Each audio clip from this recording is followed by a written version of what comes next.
Esther Perel, one of the most respected voices on erotic intelligence, takes on tough questions, grappling with the obstacles and anxieties that arise when the quest for secure love conflicts with the pursuit of passion.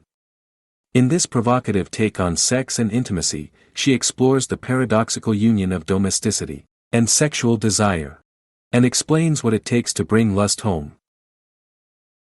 Though Mating in Captivity shows why the domestic realm can feel like a cage, Perel's take on bedroom dynamics promises to liberate, enchant, and provoke. Remaining non-judgmental on most issues of sexuality, she maintains through the book that there needs to be some separateness to develop intimacy between two people. The book, presented in 11 chapters, draws on more than 20 years of her experience as a couples therapist, examining the complexities of sustaining desire through case studies and lively discussion. Perel demonstrates how more exciting, playful, and even poetic sex is possible in long-term relationships. Chapter 1.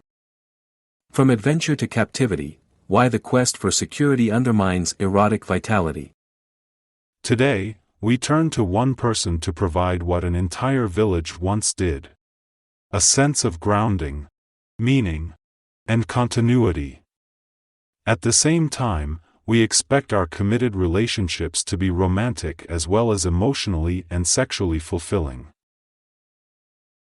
Is it any wonder that so many relationships crumble under the weight of it all? Most humans commit to long-term monogamous relationships to seek security, rather than fulfill their sexual drive. However, security and excitement are difficult to combine, as humans struggle to lust with the same person with whom they seek comfort and stability. In this chapter, Esther explains that it is easy to see that desire often fades as security increases in a relationship. But, healthy relationships often require both desire and security, which are not mutually exclusive but are hard to find together. Reason being that security and passions are different human needs underpinned by different motives. Intimacy has become burdened with unrealistic expectations. We expect our partners to be passionate and sexual, but we also expect them to adopt several other roles. We expect them to provide creativity, intellectual discussions, psychological advice, stress busting, caregiving, and work management. However, nobody will be perfect at everything.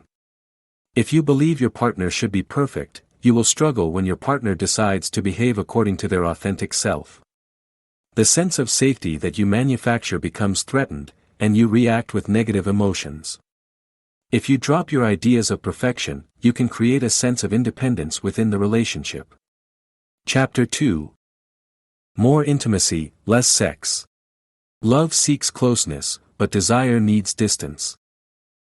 Love enjoys knowing everything about you. Desire needs mystery. Intimacy and sex are associated with being physically close to somebody. However, separateness is what encourages connection. Perel suggests that one must recreate the distance that initially led to your passionate and intense sexual encounters to start bringing lust home. Perel describes erotic intelligence as creating distance and bringing that space to life with excitement and adventure. Intimacy grows through repetition and familiarity, but repetition numbs eroticism. The distance between two people energizes desire. Love is about having. Desire is about wanting. Desire requires ongoing elusiveness. Chapter 3. Pitfalls of Modern Intimacy. Talk is not the only avenue to closeness. I see couples who no longer wait for an invitation into their partner's interiority, but instead demand admittance. As if they are entitled to unrestricted access into the private thoughts of their loved ones. Couples are told that communication is the key to relationship. It is certainly not the case for desire. Perel explains that if you continually demand entry into your partner's thoughts, you will turn intimacy into intrusion rather than closeness. Some people struggle with the idea of not knowing everything their partner is thinking.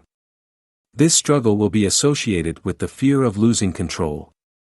However, sexual fantasy always transcends moral and psychological constraints. Therefore, you have to let go of control over your partner's thoughts and give them space to build passion. Control your desire to know every little detail about your partner and their past. If you love them, let them breathe. Chapter 4. Democracy versus hot sex. Desire and egalitarianism don't play by the same rules. Not all inequities are a source of trouble. Sometimes these form a couple's basis of harmony. Perel says that aggression is the shadow side of love. It is also an intrinsic component of sexuality, and we can never entirely remove it from sexual relationships. In contrast, domesticated sex is meant to be fair, equal, and safe. Traditional gender norms of women being creatures of love and men being creatures of sex have changed. Both genders accept both types of traits. However, love and sex speak different languages. For example, power, control, dependency, and vulnerability are often sources of conflict with love. However, these are desirable and allow the body to be eroticized in the bedroom. Perel stresses that sex should be playful and not abide by the same rules as your loving relationship. Chapter 5. Can do. The Protestant work ethic takes on the degradation of love. The tension between security and adventure is a paradox to manage, not a problem to solve. In this chapter, Perel says that there's a temptation to simplify our existential complexities in our overcommit lives. Couples often view the lack of sex in their relationships as a scheduling issue that demands better prioritizing and time management or as a consequence of poor communication. Applying such work ethos to sex lives is tricky. Eroticism challenges us to seek a different kind of resolution, surrender to the unknown and ungraspable, and breach the confines of the rational world. Chapter 6. Sex is dirty, so save it for someone you love. When Puritanism and hedonism collide. Sex is everywhere, in all its permutations. Perel explains that both men and women are now terrified of commitment.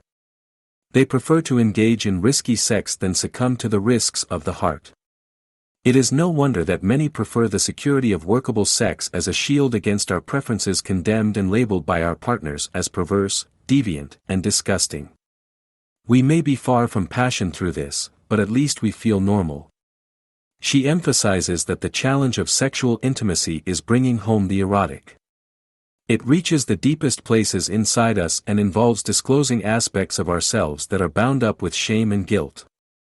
She urges couples to muster the courage to confront the cultural prohibitions against sex, exuberant sex, at home and resist the urge to withhold. Sexual communion is far from dirty but rather a sacred melding that puts us in touch with the divine. When we can be present for both love and sex, we transcend the battleground of Puritanism and hedonism. Chapter 7, Erotic Blueprint, Tell me how you were loved, and I will tell how you make love. Our sexual preferences arise from the thrills, challenges, and conflicts of our early life. Perel suggests that understanding your past can help you change your present for the better. Perel applies this to our childhoods. Children want to explore the world from a young age. Children who know they have their parents' security when they return often explore more and for longer. When the child feels they need to return to security, they return to emotional safety. These behaviors of discovery and safety-seeking fluctuate throughout our entire lives. Therefore, there will be times when you are more willing to take risks. Plus, other times when you feel you need the security of your loved ones. To be happy as an individual and as a couple, you need to allow these oscillations. If your partner suggests they want to move away for a few months to explore the world, then you should not stop them. They are just being true to themselves. Providing them with this freedom allows your relationship to flourish when they return. Chapter 8. Parenthood. When three threaten two. Sex, which set the entire enterprise in motion, is often abandoned once children enter the picture. Children bring complexities and new dynamics to the relationship. As the love for children is unconditional and powerful, it becomes an all-consuming affair. When a child arrives in a couple's life, they need to redistribute their resources.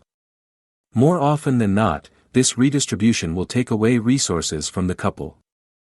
In other words, they'll have less time, communication, sleep, money, freedom, intimacy, and privacy. Perel explains that sex and eroticism depend on vibrant creative energy. You are using this energy elsewhere to help raise a child, leaving little for your sexual relationship.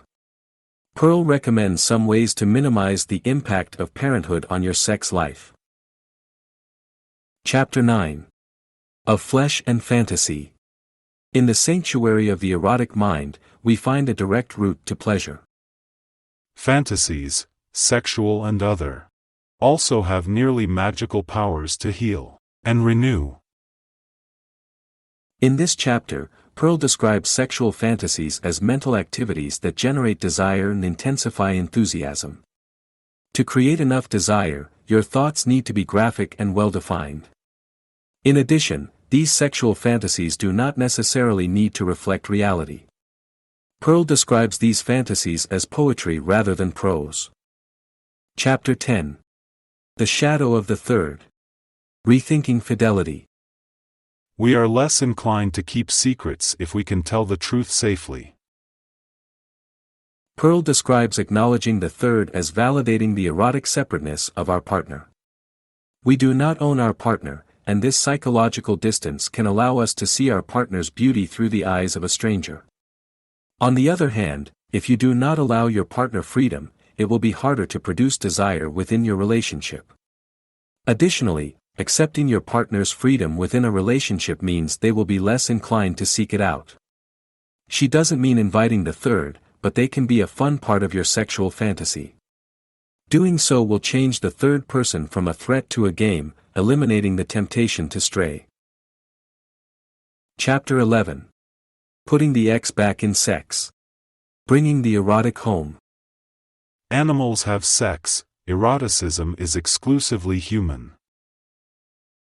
In the final chapter, Esther brings forward the spectrum of sexual expression that we should embrace.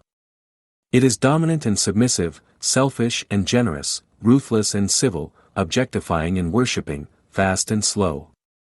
Investigating each of these injects a sense of unpredictability and adventure into intimacy. To conclude, Mating in Captivity invites the readers to explore the complicated union of monogamy and sexual desire. Wise, witty, revelatory, and straightforward, Mating in Captivity is a book that may transform how you live and love.